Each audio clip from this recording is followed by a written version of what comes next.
আসসালামু আলাইকুম, অলি স্যারের লাইভ ক্লাসে সবাইকে স্বাগতম। আজ আমরা লিজ ফিনান্সিং এর সলভ ক্লাস করব। এর আগে 7টা ক্লাস করছি এই চ্যাপ্টারের উপর। যেহেতু চ্যাপ্টারটা খুবই ইম্পর্টেন্ট এবং প্রশ্ন আইসে থাকে এবং বেশ কঠিন একটা চ্যাপ্টার, এই জন্য এই চ্যাপ্টারের মোটামুটি 7টা অঙ্কের মাধ্যমে অনেক নিয়ম শিখতে পারছি। এখন সলভ ক্লাস কি জিনিসটা অনেকে নতুন, তারা জানে না, তাদের জন্য বলে দিচ্ছি। সলভ ক্লাসটা হলো 7টা ক্লাস করার পর, যেমন আমি 7টা ক্লাসে সম্পূর্ণ অধ্যায়ের ইম্পর্টেন্ট সব রুল শেষ করে দিচ্ছি। আমার মতে আপনি এই 7টা অঙ্ক করার পর বইয়ের কোনো রুল বাকি থাকবে না ওই অধ্যায়ের। এখন আপনার মতে সেটা প্রমাণ করা উচিত যে স্যারের কথা অনুযায়ী এটা কি সত্যিই কি কোনো রুল থাকে না, সেটা প্রমাণ করার জন্য 7টা অঙ্কের ভিডিও দেখবেন। দেখার পর ওই অধ্যায়ের A to Z দেখবেন। দেখার পরে আপনার অনেক কোয়েশ্চেন থাকতে পারে। কোয়েশ্চেনগুলো বলার জন্য আপনার মাইকটা অন থাকবে, আপনি ইচ্ছা করলে কোয়েশ্চেন মুখ দিয়ে বলতে পারেন। মুখ দিয়ে বললে তো সরাসরি বোঝা যাবে না, সেটা একটা ছবি উঠিয়ে মেসেঞ্জার গ্রুপে, আপনি একটা নিশ্চয়ই মেসেঞ্জার ভর্তি যেহেতু হয়েছেন, ফাঁকি দিয়ে যদি না পড়ালেখা করেন, মেসেঞ্জার গ্রুপে আপনি ছবি উঠে দিয়ে দিবেন। সেই ছবির দেখে আমি প্রশ্নটা উত্তর দিব, অন্যরাও সেই ছবিটা দেখবে, তারাও বুঝতে পারবে, হ্যাঁ, তাদেরও প্রশ্নের উত্তর হয়ে যাবে ইনশাল্লাহ। এটা হলো সলভ ক্লাসের করণীয়। অনেকে নতুন ভর্তি হয়েছেন, তারা এইগুলা বাদ দিয়ে দেন। আমরা 1 তারিখ থেকে ইনশাল্লাহ নতুন ব্যাচ, একেবারে প্রথম থেকে চ্যাপ্টার 2 থেকে শুরু করব। হ্যাঁ, এটা পুরাতন ব্যাচের একটা শেষ ক্লাস, আজকে শেষ ক্লাস। আর নেক্সট ডেতে বন্ধ থাকবে, হয়তো নেক্সট ডে মঙ্গলবার বন্ধ থাকবে ইনশাল্লাহ, কারণ আমি তো বাসা চেঞ্জ করতেছি। 1 তারিখ চেষ্টা করব ক্লাস শুরু করে দিতে নতুন বাসায় যাওয়ার পর। আর 1 তারিখ নাও করতে পারি, অবশ্যই 3 তারিখ, যেটা আর কি নেক্সট রবিবারে ক্লাস হবে। এখন আপনাদের মাইক অন করে দিচ্ছি, যার যেই কোয়েশ্চেন আছে সেই কোয়েশ্চেনগুলো আপনি করতে পারেন। একজন বলতেছে যে গ্রুপে, স্যার গ্রুপে 2টা অঙ্ক দিছি, ওই 2টা সলভ করে দিয়ে। আচ্ছা, তারপর একটু মাইকটা অন করি, কারো যদি কোয়েশ্চেন থাকে কোয়েশ্চেন করে। গ্রুপে একটা অঙ্ক দিছি, প্রবলেম C2। আচ্ছা, একটু বাংলাটা পড়ে শোনাবেন, যেখানে এলিমেন্টগুলো প্রবলেম C2, প্রবলেম C2 এক নামে একটা দিছে। আচ্ছা, আর এমসিটা আর একটু বোঝা যায় আপনার মেইনটেনেন্স কস্ট। Maintenance cost. আচ্ছা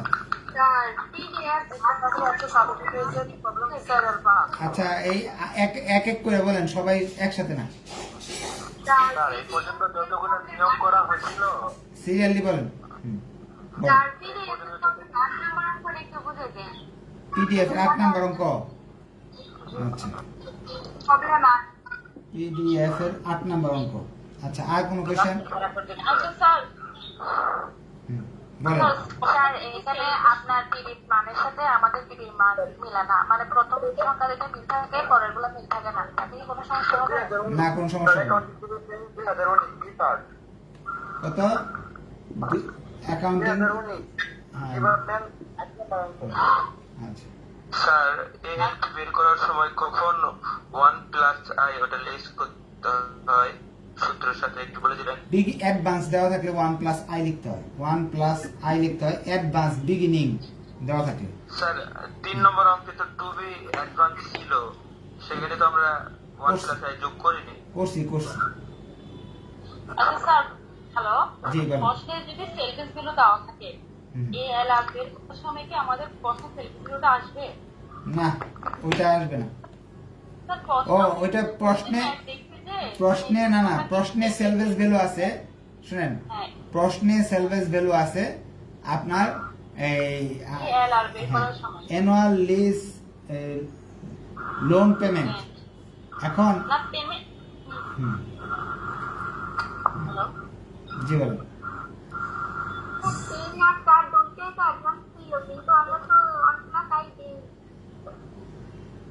কোনটা? স্যার, এই পর্যন্ত 1 থেকে 7টা যে ক্লাস হয়েছে, মানে সবগুলো অঙ্কের স্যার বিগিনিং, অ্যাডভান্স, বাইন্ডিং থাকলে কি হয় হালকা স্যার, আবার রুলস গুলো একটু টাচ দিয়ে দিয়ে যে এইটা থাকলে এটা হয় আর কি স্যার, এটা ভালো। আচ্ছা, যে আমি কোশ্চেন বলতে যাচ্ছিলাম যে এ এল আর বের করার সেলফে শুধু দাওয়াত থাকলে কি কোনো কাজ হবে? না। কিন্তু বইতে দেখছিলাম এই জিনিসটা আচ্ছা ওয়ার্কিং হিসেবে দেখাই দিচ্ছেন, তো আমরা আচ্ছা, আমি আপনাদের আরেকটু কোয়েশ্চেনের উত্তর দিই। একটা কোয়েশ্চেন করছে এ এল আর বের করতে সেলভেজ ভ্যালুর ভূমিকা। আমরা যখন আপনার এই অ্যানুয়াল লিজ রেন্ট বের করতে গেলে সেলভেজ ভ্যালুর ভূমিকা আছে। আমরা যখন কোথায় করি জানেন?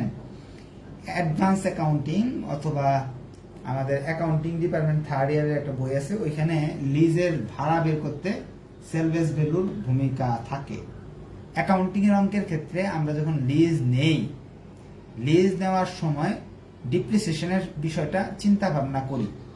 লিজের অঙ্কের ক্ষেত্রে আমি যখন লিজ নেই তখনও চিন্তা ভাবনা করি, এটা হলো আবার লিজ দেওয়ার সময় চিন্তা ভাবনা যে লিজ গ্রহণ করে সে অবচয়গুলো দেখে।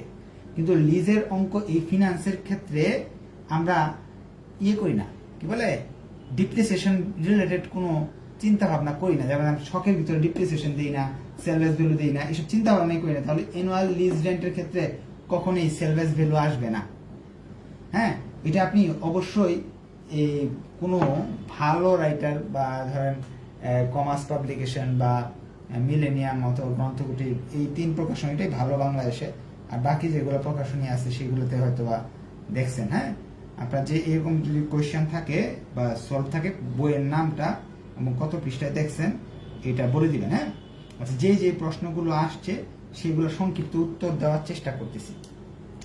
1 নাম্বার, এমসি থাকলে কি কি ঘটে?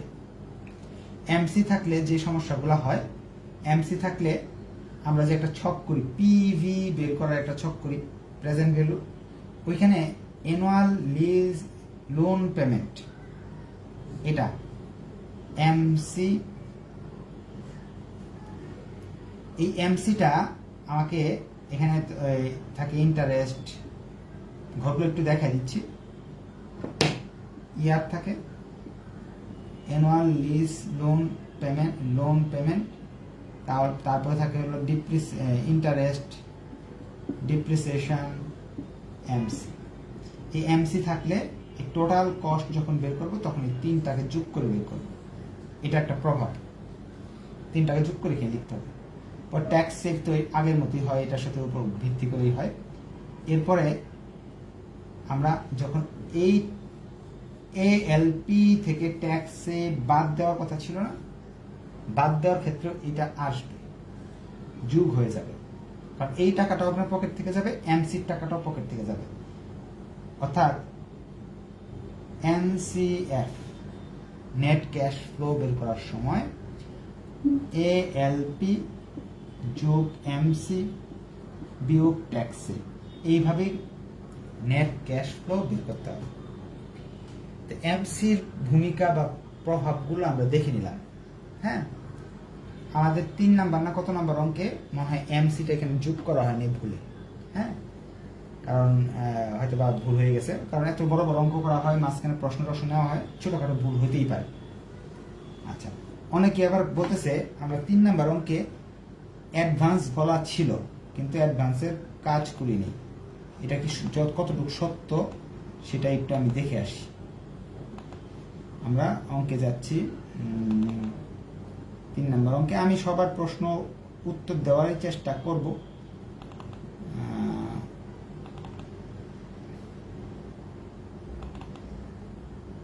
প্রবলেম 3তে বলা হইতেছে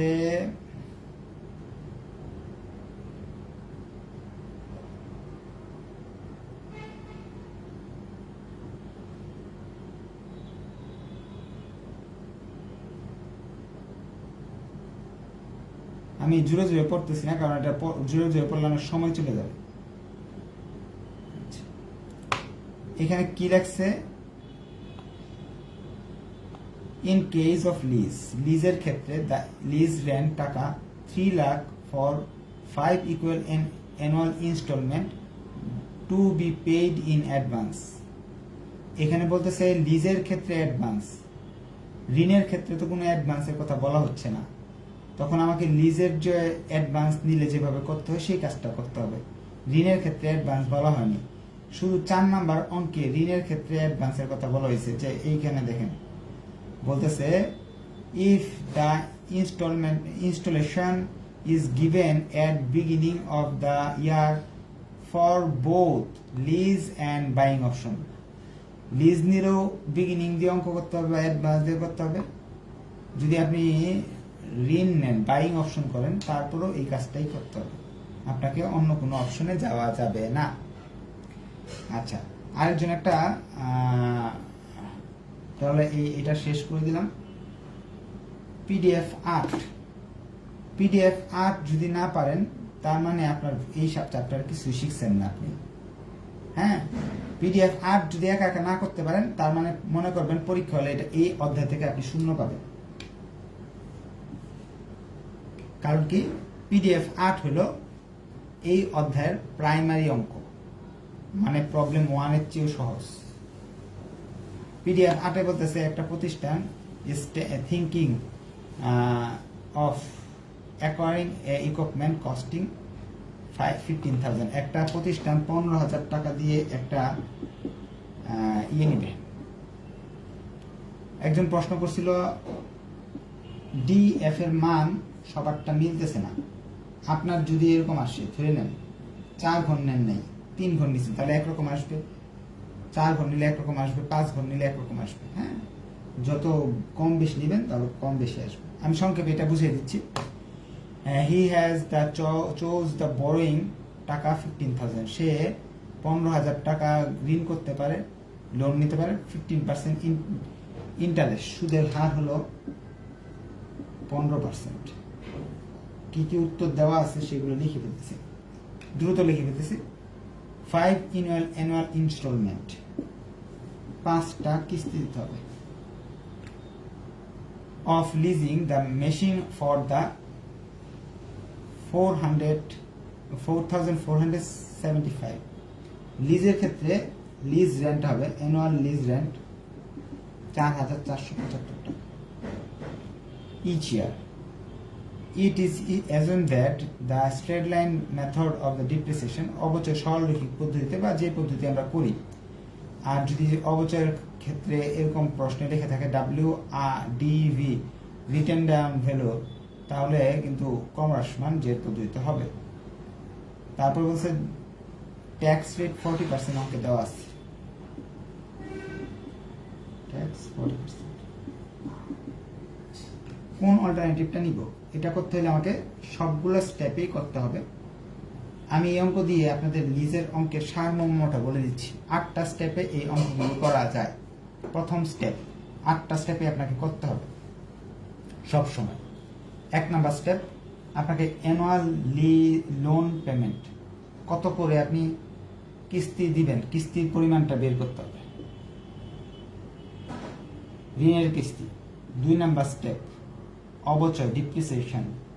2টা পদ্ধতি হতে পারে, একটা সরলরৈখিক আর একটা ক্রমহ্রাসমান পদ্ধতি। সরলরৈখিকের নাম স্ট্রেট লাইন মেথড, কিছু না বললে সরলরৈখিক করব। বাট ক্রমহ্রাসমান যে পদ্ধতি যদি বলে WDV রিটেন ডাউন ভ্যালু যদি বলে, তাহলে এটার পদ্ধতি আমরা 7 নাম্বার এবং 6 নাম্বার অঙ্কে শিখছি, সেখান থেকে দেখে নেবেন। আমি সংক্ষেপে যত ধরনের প্রবলেম আছে সব বলে দিচ্ছি। 3 নাম্বার, আমাদের ডিএফ এর রেটটা বের করে নিতে হবে, ডিসকাউন্ট ফ্যাক্টর। এটা একটা ছোট একটা সূত্র আছে, I1 - T। অর্থাৎ আমি যখন সুদ দিব, সুদ দিতে গেলে ট্যাক্সটা মাপ পাওয়া যায়, এই জন্য টিটাকে বাদ দিয়ে দিচ্ছি। এরপর 4 নাম্বার, আমাকে ওই যে সুদের হার আমি ভাবতেছি হয়তো 15%, কিন্তু ট্যাক্স রেট যে মাপ পেয়ে যাব তখন আমাকে সুদের হারটা একটু কমে যাবে। 4 নাম্বারে আমাকে সুদের পরিমাণ বের করতে হবে, ইন্টারেস্ট।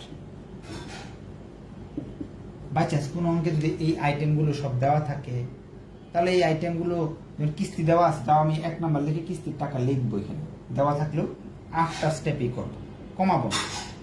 কমাইলেই তো উল্টাপাল্টা লাগবে। ইন্টারেস্ট করার জন্য আমাদের ইন্টারেস্টের ছকটা শিখতে হবে।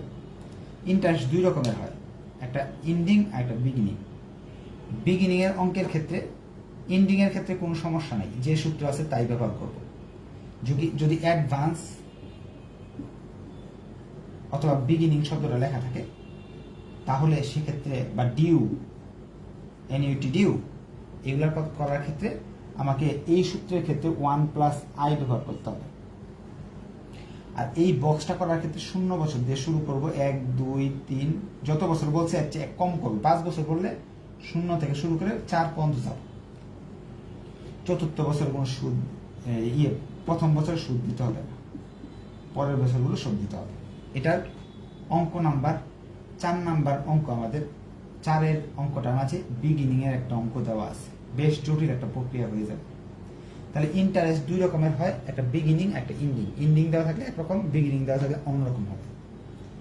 5 নাম্বার স্টেপ, আমাকে পিভি, প্রেজেন্ট ভ্যালু বা টোটাল কস্টটা বের করতে হবে।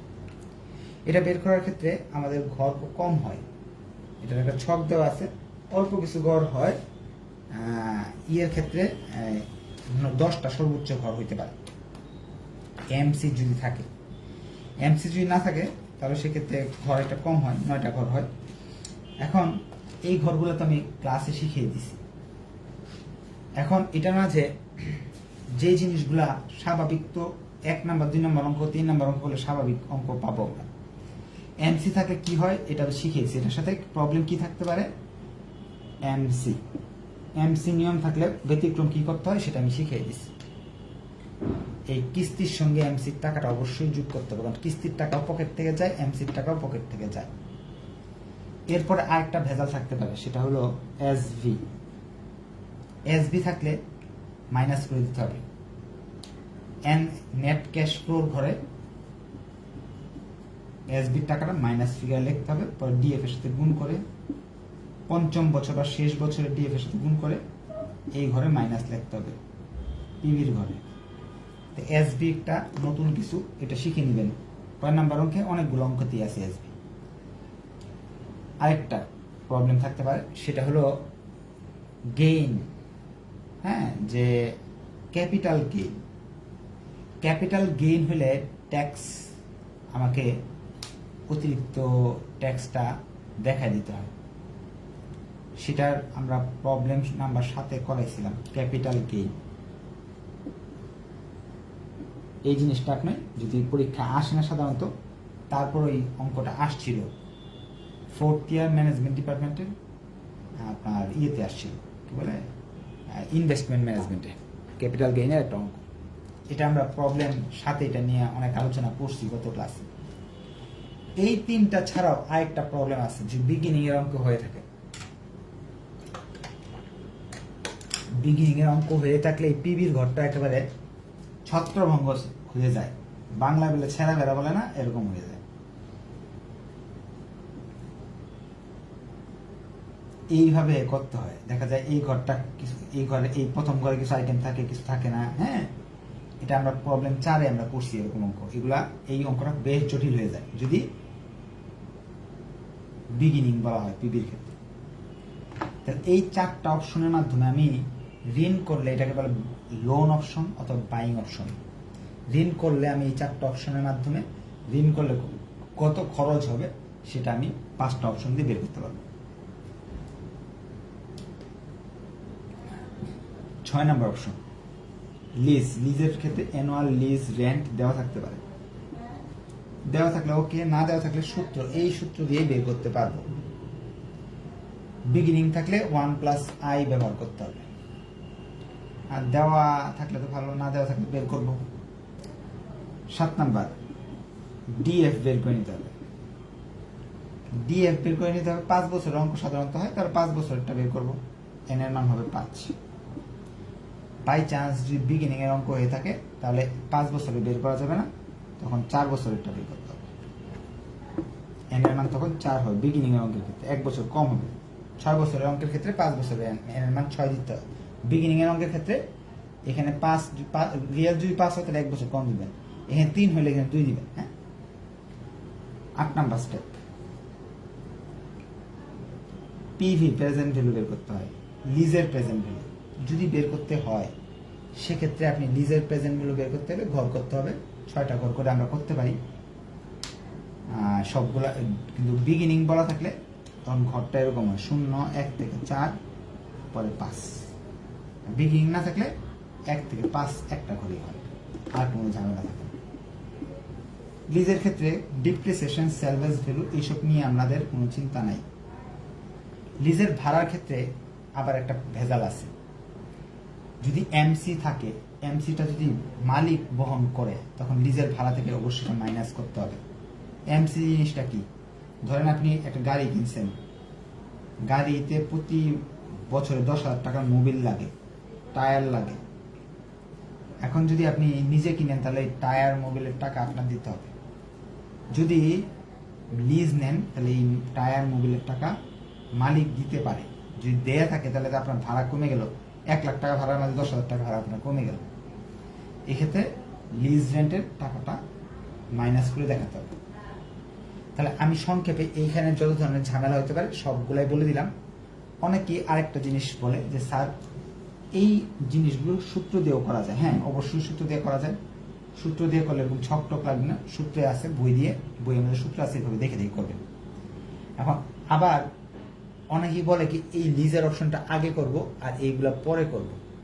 লিজের অপশন আগে করলে আমি একটু আপনাদের নাম্বারগুলো বলে দিচ্ছি কি কি হবে। লিজের অপশন যদি আগে করতে চান 1 2 3 4 5 6 7 8। আমি যে ধাপটা বলে দিলাম লিজের অঙ্ক যদি আগে করতে হয়, লোন অপশনটা পরে করতে হয়, এই ধাপ অনুযায়ী আপনাকে যেতে হবে। 1 1 2 3 4 5 6 7 8। অর্থাৎ ডিএফ কিন্তু লিজের জন্য করতে হয়, লোনের জন্য করতে হয়। ও হলো কমন, ডিএফটা এখানেও কাজে আসে, যে এই ডিএফ বের করতে গিয়ে। তাই আপনাকে এই 2 নাম্বার অপশনটা আগে করে নিতে হবে। তাহলে আমি সংক্ষেপে সব তথ্য দিয়ে দিলাম। যারা দুর্বল স্টুডেন্ট এই তথ্যগুলো তাদের কাজে লাগছে, যারা ভালো স্টুডেন্ট তাদের এটা বেশি একটা কাজে লাগে নাই। এখন আমরা পিডিএফ 8 শেষ, এখন ছবি দিছিল যেগুলো, এইগুলো নিয়ে একটু আলোচনা করতে যাচ্ছি।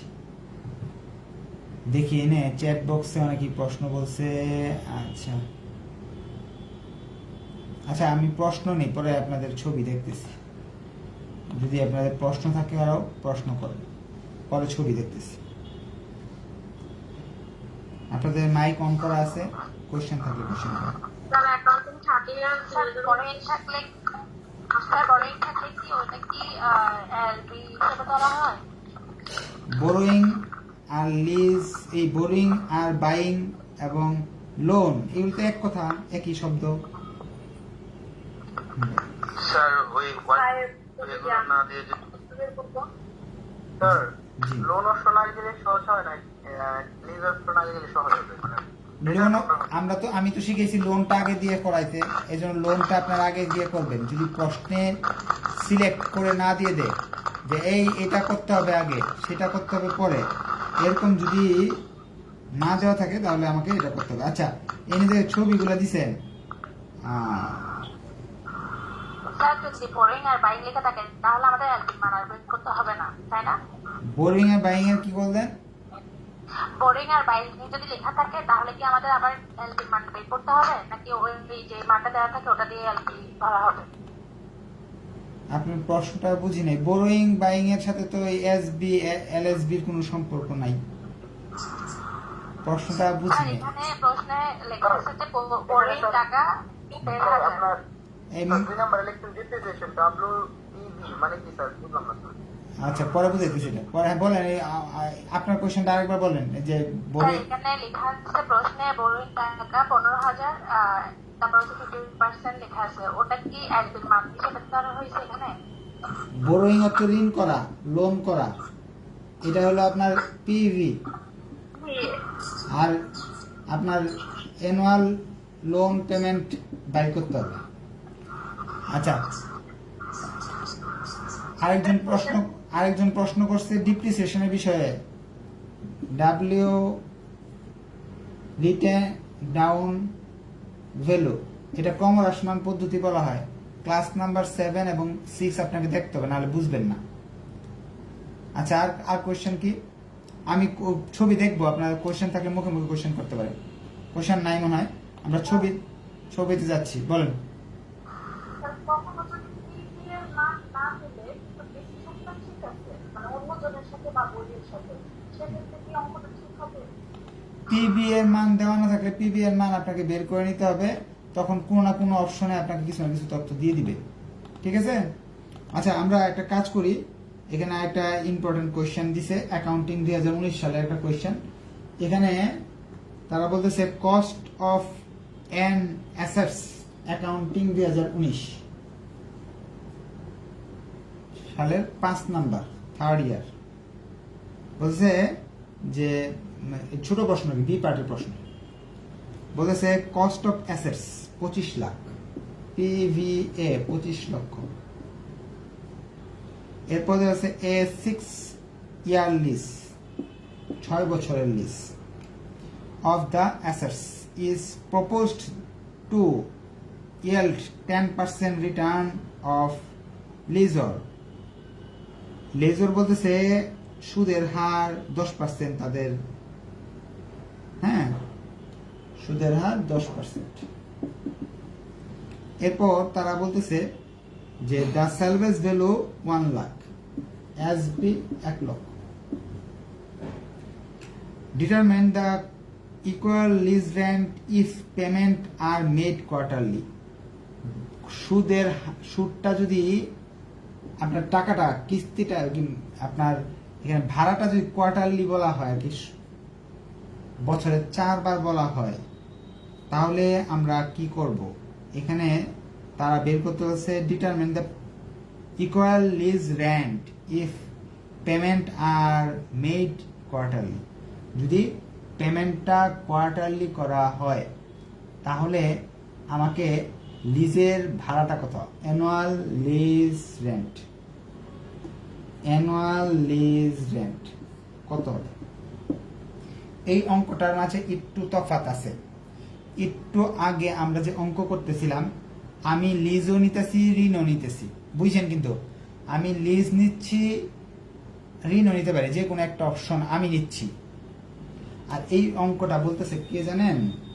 এই অঙ্কটা বলতেছে হলো বাড়িওয়ালা, লিজ দাতা, তাদের ক্ষেত্রে এই বিষয়টা বলতেছে যে একটা মেশিনের দাম 25 লাখ টাকা। বাড়িওয়ালা ভাবতেছে যে ভাড়া দিবে আর কি, লিজের মালিক, সে 25 লাখ টাকা, এন হলো সময়, এটা কিন্তু ইম্পর্টেন্ট অঙ্ক। 6 বছরের সে ভাড়া দিবে, 4 মাস, বছরে 4 বার, 3 মাস পর পর সে ভাড়ার কিস্তি উঠায় নিয়ে আসবে। সুদ, তার মতে সুদ হলো 10%। তার মতে সে যখন মেশিনটা আপনি ফেরত দিয়ে দিবেন, তার মতে সেলভেজ ভ্যালু থাকবে 1 লাখ টাকা, সে বেচতে পারবে 1 লাখ টাকায়। এটা তার মতে সবকিছু। তার হিসাবে বাড়ি ভাড়া কত হইতে পারে, তখন আপনাকে বন্ড ভ্যালুয়েশনের সূত্র ব্যবহার করতে হবে। পিভিএ সমান সমান, বা লিজের সূত্র ব্যবহার করতে হবে। অ্যাকাউন্টিং এ যে সূত্রটা আমরা ইউজ করি।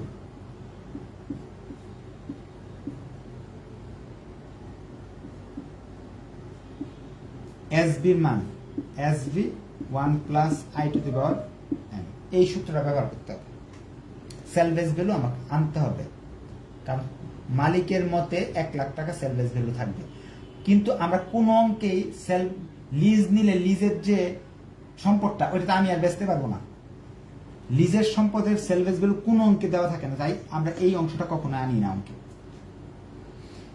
আচ্ছা, আরেকটা জিনিস শিখিয়ে দিই, যারা অ্যাকাউন্টিং পড়েন তারা তো পারেনি, আমার কাছে অ্যাকাউন্টিং যারা পড়েন 3rd ইয়ারে, এখানে কিন্তু 1 প্লাস আই আসবে যদি বিগিনিং এর অঙ্ক হয়, পরে না প্লাস এসবি। এই অংশটা কখন আসবে? বিগিনিং এর অঙ্ক। যেহেতু বিগিনিং এর অঙ্ক নাই, তাহলে এটা বাদ, এসবি আসবে। এখন আপনাকে টাইম ভ্যালু অফ মানি যখন করে আসেন, যেহেতু 3rd ইয়ার 4th ইয়ারে পড়েন, টাইম ভ্যালু অফ মানির অঙ্ক না করে তাহলে এখানে আসেন নাই, তখন জানছেন এই এমটা দুইটা জিনিসের উপর প্রভাব ফেলে। এক হলো আই এর নিচে আসবে অলওয়েজ, এবং এম এর সাথে আসবে। এম এন দুই ভাই, আয়ের নিচে এম চাই, এটা কবিতার মতো মনে রাখতে হয়। অর্থাৎ আপনি চাইলে সূত্রের ভিতরেও করতে পারেন এই কাজটা। যত জায়গায় এম আছে সব জায়গায়, যত জায়গায় আই আছে সেখানে এম লিখে লিখে দিতে পারেন ছোট করে। যত জায়গায় এন আছে সেখানে এম লিখে দিতে পারেন, এভাবেও করতে পারেন। অথবা আয়ের মানটা আপনাকে এখানে তো দিইনি আমি, এটা দিইনি, এ মানে কিস্তি, আমি তো এখানে এ দেনে, এখানে এ হবে, এতে বোঝাচ্ছে কিস্তি বা অ্যানুয়াল লিজ রেন্ট।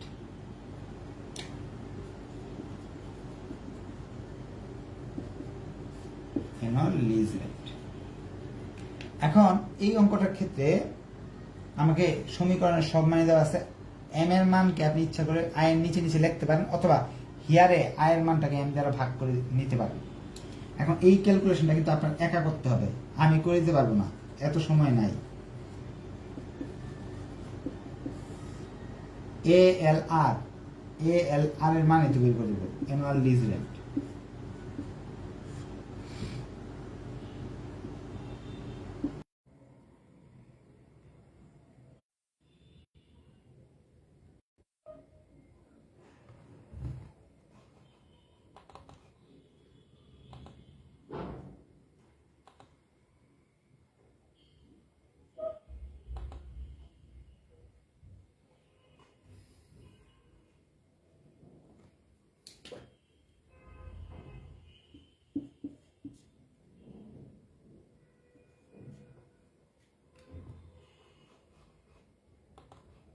ইলেকট্রিসিটি চলে গেছে, এখন সবগুলোর মান আমি এখানে বসাই দিচ্ছি। হ্যাঁ,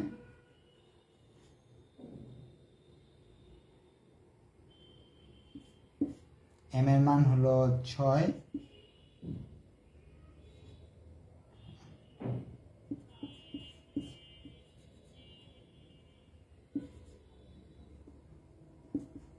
এস বির মান হলো কত আছে, 1 লাখ।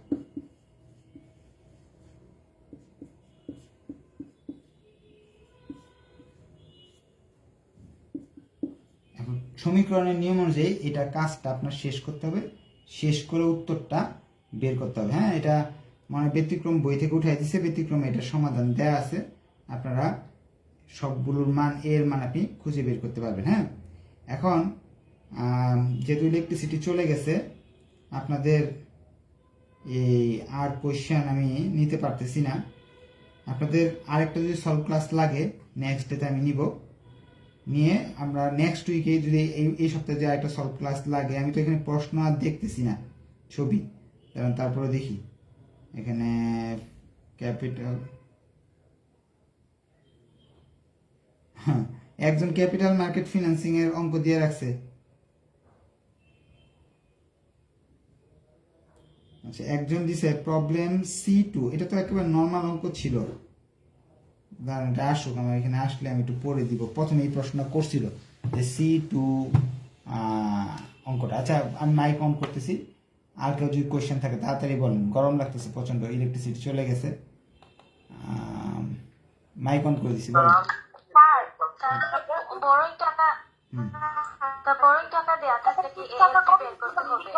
হ্যাঁ, দেওয়া থাকলে বের করতে হবে, বলেন।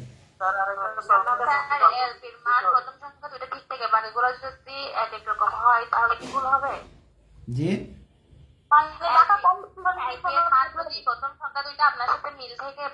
না না, এই যে এগুলা কোনোটাই হুবহু মিলবে না, সবই উল্টাপাল্টা হবে। কারণ আপনি তো, আমি 2 ঘর নিছি, আপনি 3 ঘর নিছেন, এগুলো সমস্যা নেই। 1 টাকা, 10 টাকা, 50 টাকা, 100 টাকা, কোটি কোটি টাকার হিসাব করতেছেন, 10-20 টাকার সমস্যা হলে কোনো সমস্যা নেই।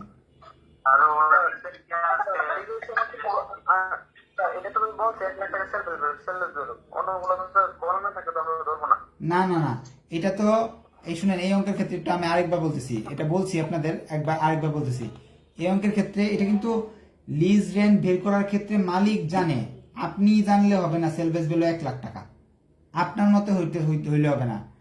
যে লোক লিজ দিতেছে তার মতে সেলভেজ ভ্যালু 1 লাখ টাকা হইতে হবে। আমরা তো লোন অপশনের ভিতরে সেলভেজ ভ্যালু পাই, লিজ অপশনের কথাগুলোর ভিতরে যদি সেলভেজ ভ্যালুর কথা বলে তাহলে এই জিনিসটা আসবে। আমরা যতগুলো অঙ্ক করতেছি সবগুলো লোন অপশনের ভিতরে সেলভেজ ভ্যালুর কথা বলতেছে, লিজ অপশনের ভিতরে সেলভেজ ভ্যালুর কথা নাই, যার ফলে এই অংশটা আসবে না। ঠিক আছে, অর্থাৎ আপনার প্রশ্নে স্পষ্ট লেখা থাকতে হবে, এরকম কঠিন অঙ্ক আসবে না। আচ্ছা, আপনাদের শেষ কথা একটা বলে দিই, শান্তির কথা। শান্তির কথাটা হইল, আপনারা এত চিন্তা করেন না, লিজের যে নিয়ম দেখাইছি এটার বাইরে আসার কোনো সুযোগই নেই। আপনি ইউনিভার্সিটি NU কোয়েশ্চেন বা NU গত 20 বছরের কোয়েশ্চেন দেখেন, অনেক সাল আগের আছে, 85 DU 20 বছরের দেখেন। 20 বছরের মাঝে যদি এইসব প্রশ্নের বাইরে আর কোনো প্রশ্ন না হয়, আপনার জন্য এই বছর স্যারে কষ্ট করে নতুন একটা ফর্মুলা বানায় দিবে না কখনো। এই জন্য যেগুলো করাইছি এইগুলোর আলোকে NU DU বিভিন্ন RU বিভিন্ন ইউনিভার্সিটি কোয়েশ্চেনটি ভালো করে একটু দেখেন, ইনশাল্লাহ আর কোনো কোয়েশ্চেন থাকবে না, আর সলভ ক্লাসও লাগবে না। আবার যদি বেশি চিন্তা করেন তাহলে কি হবে, দেখবেন অন্য চ্যাপ্টার ভুলে গেছে। ঠিক আছে, এইগুলোর ভিতরে অনেক সমস্যা থাকতে পারে। ঠিক আছে, তারপর যদি সলভ ক্লাস লাগে নেক্সটে আমি নিব। আচ্ছা, তাহলে নেক্সট মঙ্গলবার আর বৃহস্পতিবার বন্ধ থাকতে পারে, হ্যাঁ, থাকতেও পারে নাও থাকতে পারে। বন্ধ থাকলে আমি জানাই দিব, খোলা থাকলেও আমি জানাই দিব। ক্লাসকে এই পর্যন্ত থাকলো, ধন্যবাদ সবাইকে। সাজেশন পরীক্ষার আগে পাবেন, এখন শীট এবং বই থেকে করতে থাকেন, পরীক্ষা হইতে অনেক দেরি আছে। আসসালামু আলাইকুম।